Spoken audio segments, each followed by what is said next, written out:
Hi, I'm Chef Gail Sokol and welcome to my kitchen. Today we're making shortbread, but this time the shortbread is going to have a really interesting flavor, espresso and cardamom. Now, if you've never used the spice cardamom, it's very often in true Danish pastry. It has sort of a florally citrusy scent and it would go great with espresso. So that's what we're going to do today. We're going to make them into sticks and then we're going to dip them a little bit in chocolate. That sounds good to me. I hope it sounds good to you. Before we get started, I'd like you to really click that notification button because I want you to become a subscriber. Do it right now, please. Chef Gail says so. I love having you in my kitchen and I love giving you tips and videos. It just makes my day to have friends with me in my kitchen. All right. So espresso, cardamom, shortbread sticks, super easy to make. I've preheated my oven to 300 degrees Fahrenheit, very low oven. And it's not something that's going to take a long time. We don't have to roll out any dough, okay? I don't want to roll out dough right now. But I have these 13.5 by 4-inch rectangular false bottom pan, all right, 2 of them. They're like springform pans, and I have 2, and I put them side by side in a sheet pan. And we're going to push our dough, we're going to have it, push our dough into those molds, really, bake them, and when they come out, we're going to slice them crosswise into sticks, strips, or what I call sticks. And then when they fully cool and get really, really firm, we are going to dip one end in chocolate, or if you want to and live dangerously, you can dip both ends in chocolate. That's on you. That depends on you. All right, so in an electric mixer, shortbread is super easy. It's usually a fat, it's usually some form of sugar and flour, and sometimes you can have flavoring agents. Very few shortbread has baking powder or baking soda because you don't want it to change shape. You don't want it to rise and get bubbly, but just in case you whip a little air into it, we have a little hack for that too. So I'll get to that in a moment. So the first thing we're going to do is take 2 sticks of unsalted butter, and this is very soft butter. I'm going to put it in my electric mixing bowl. All right, and that got nice and soft, which is good. 1 cup of confectioner's sugar. You don't have to sift it, only if it's lumpy. All right, but that gives a nice smooth shortbread. It's not going to get lumpy like maybe some granulated sugars would. You know, like a gritty taste, you don't want that. All right, and then you're going to add 2 teaspoons of vanilla, pure vanilla extract. And then I'm going to have you add 1 tablespoon of heavy cream, just 1. I have extra here, you're right, I have extra. And that's because just in case the dough is a little too crumbly and a little too dry, I'm going to fix it, all right? I'm going to MacGyver it and fix it a little bit if it is a little dry. It depends. So sometimes it's okay, sometimes it's not. We're going to go on low speed.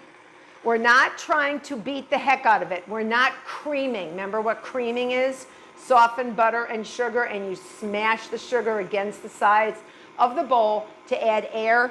We don't want that. No creaming. There's no creaming in here. All right? So we're just going to get that mixed. And it's doing very nicely, nice and soft. I'll show you. Very soft and beautiful. See that? Really, really nice. Really nice. Beautiful, right? So we're just going to add that back into our bowl. Keep that in there. And if you want to push down the sides, if anything has popped up on the sides, you can just sort of push them down with a rubber spatula. Put it on low speed. And we're going to whisk together our dry ingredients. So here I have 2 cups of all-purpose flour. All right, and this is where our flavoring agents come in.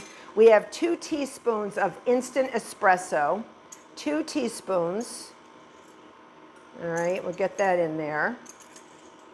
If you want to just use regular coffee instead of espresso, you can. I just like the taste of the espresso. It's really, really nice. And then the cardamom, this citrusy, floral herb. It's just beautiful. Spice, I should say. And you can smell it. It smells really good. And make sure if you do have cardamom and you've kept it in the house for years and years and years, get some new one. Get yourself a new container because it'll taste a lot better. And then I have 1.5 teaspoons of cardamom. And it's cardamom, like, hey mom, It's not mun with an N. People think it's with an N, it's with an M. Whisk those dry ingredients up. And you can just see a little bit of the espresso in there. You can see the cardamom in there. All right, and now we're just going to add it to our butter mixture. And we have our cream on sort of layaway in case we need it. We're just going to add this.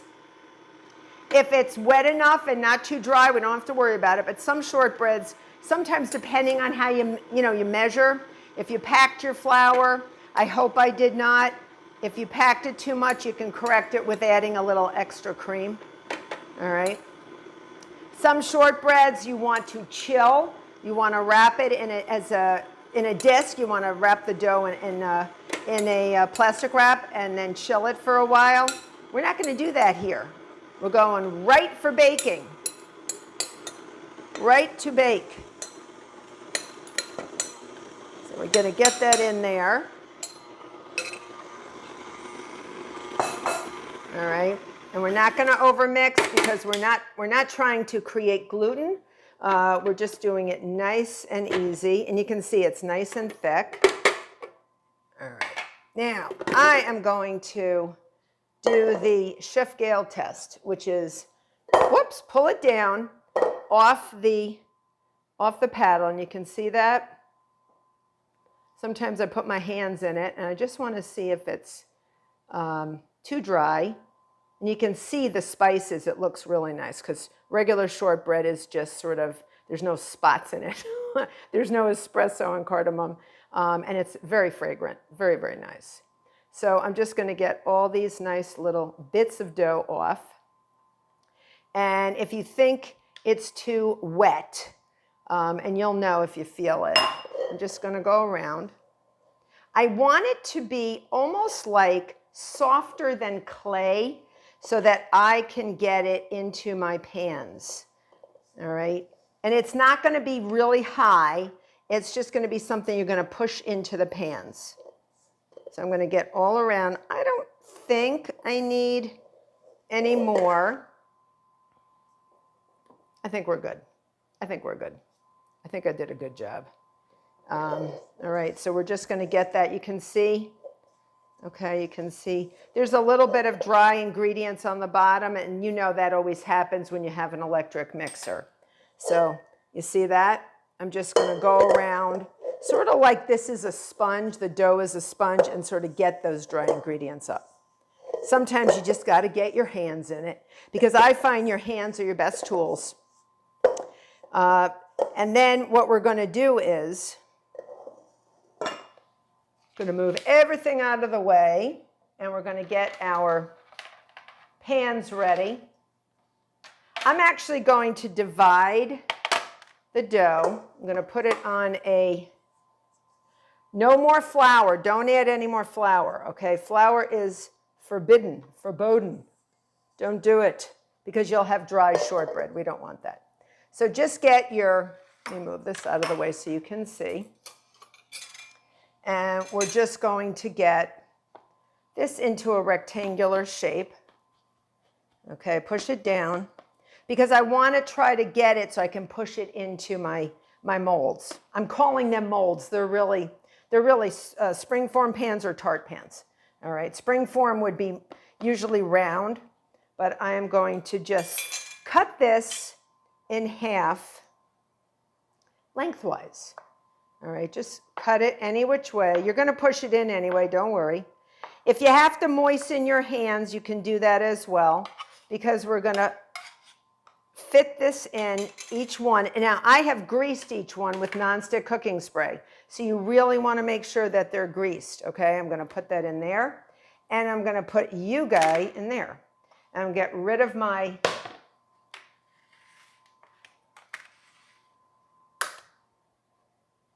board, and I'm just going to press. And you want to get it all the way in to your, now you can do this in a round spring form pan. You can do it in a cake pan. A lot of people do it in all different ways. You could even roll it out and cut it into little circles or whatever shape you want. But I am going to do this because I am trying to make sticks because I'm going to cut them crosswise. Now what I like to do is take this and push it. Use this as a tool to push. If my hands were really, really not sticking too much or whatever, I would moisten them. The moistness, believe it or not, would prevent the sticking. You want to make sure you get into each one of these little fluted things, these little bits of, dips and doohickeys around. So you actually get into each one, push, push, push. You can use an offset. You can use this, which is also, that's sort of an offset, thicker one, or you can do one that you would have for frosting a cake, or you can even use a small measuring cup. All right, a solid measuring cup. So you see what I've got here, and push down so you have a nice thick edge. All right. And I'm going to push this down. I'm going to do the same with the next one. Make sure it's level and even. All right. And I'll do the other one. I don't want to bore you with watching me do this, but this is how we're going to prevent, if anything, any steam gets inside, because sometimes when you bake, you do add a little air. It's the ingredient that you always add. You can't help it because air is always around. And we were mixing. Although we tried not to mix too much in, you're going to get a fork and you're going to dock it, which means you're just going to put the fork down and little holes will be made, but that's okay. And you can make them decorative if you want. Okay? Just up and down. Up and down. It's sort of fun. It's sort of therapy. It's sort of relaxing. Boy, Chef Gail, you need to get a life if you think docking dough is therapy. Just calming, it's better than doing the laundry. See, there you go. All right, if you miss a spot, just get it. And then put it on a sheet pan next to its twin, and then you're going to bake it on here. And the reason I do is because this is a false bottom pan. Very often I've had butter seep through the cracks, and I don't want to be smelling burnt butter in my oven, folks. No, no, no. And I don't want to put foil under this. If you want to do that, you can, but I really don't want to do that because it'll make it harder for us to take the shortbread out. So what you're going to do is you're going to put it in your 300 degree oven, 300 degrees Fahrenheit. You're going to put these together once I push this out and dock it with my fork. And you're going to bake it for about 35 minutes. They should not get too brown. They should get barely brown, and then take them out. And then I'm going to tell you what to do once they come out of the oven. We're not going to let them get too cool before we take the sides off. All right. So I'm going to finish doing this. I'm going to put these in the oven for 35 minutes until they're light brown, and I'll see you back. So my espresso cardamom shortbread sticks baked in the oven for 35 minutes. When they came out, they were a little puffy. So if they do get a little puffy in spite of the docking with the fork, just go down gently on them. The minute they come out of the oven, they're super soft. So you have time to push down gently just to get them so they're level and they don't look like there's any hills or valleys. So I did that gently. Now I took 2 small cans, and what I'm doing is I'm going to take the sides off. So I am going to, let me take my other hot mitt. They're very, very hot. I'm going to put it on the 2 cans, and I'll show you what I'm going to do because I want to get the sides to come off. You see how they just slide, the sides slide right down. And then what I'm going to do is, with an offset, I'm going to gently move it onto a cutting board. Okay. Okay, and I'm just going to let it go for a little bit. Put this, ooh, It's hot. Chef Gail has fireproof hands. All right, now I'm going to get 2 wax paper lined sheet pans, and while they're still warm, this is the time to cut them because they will firm up. So every maybe 1/2 inch to 1 inch, you decide how thick you want them. I am going to gently cut, just cut with a very sharp knife and just separate them. Okay, you see that? I'm just going to cut down maybe every 2 little flutes, like every 2 little flutes. And then don't move them yet because they're very, very, very soft. They will harden in a few minutes. Sort of like the Cinderella period of time, you know what I mean? And I'm just going to keep doing this. So they should make approximately 25 sticks per pan. If you want to cut them thicker, they'll make less. If you want to cut them thinner, they'll make more. But make sure you understand the thinner they are, the more fragile they're going to be. These are very fragile, and that's what you want. That's what we love about shortbread. It melts in your mouth. And this is not ready at all to be dipped in chocolate yet. So I'm just going to show you. I'm just going to lift one up. You can see how nice that looks. And I'm going to put it down on our sheet pan and let it completely cool, which will only take a few minutes. We have buttered this baby, this pan, so much, and there's so much butter in the shortbread, they should slide right off. All right, so we want to keep doing this, and I am going to continue to cut, and I will see you back for chocolate dipping. So my espresso cardamom shortbread sticks have been cut. They are now fully cool. Do not dip them when they're warm because they're so tender, they're going to fall apart. Okay, and you don't want them melting in the chocolate, you want them melting inside of you. So I have 2½ cups of high quality semi-sweet chocolate chips. You can even use any type of chocolate that you want. It could be white chocolate, it could be milk chocolate, whatever you want. You can even use the chocolate coating that doesn't need any refrigeration. But I dip these, let them get hard, and then I put them in an airtight container with wax paper in between and store them either in the freezer or the refrigerator until I want to use them. So I got less than 50 because I cut mine a little thick because I might like a larger cookie. So you do you, but you can get up to 50 sticks between both pans. All right, so about 25 per pan. If you cut them really thick, you may even get less than what I got. And I got about 35 or so. All right, so you're going to take one and you're just going to dip it. I would dip it like maybe halfway up. Oh, looks so good. And be very gentle with it. And then you're going to lay it back down. Lay it back down. Ooh. All right, and then we're going to do another one. And you're going to lay it back down. And if you don't want a chocolate dip, you could always drizzle. So you could actually just drizzle them on if you want. Or you can do both ends if you want. But I just like one because I like to see what the cookie looks like. And it just has a nice contrast. You can even do it at an angle and dip at an angle. So I'm going to continue dipping these, and then I'm going to let them set. You want the chocolate to get firm before you package them up.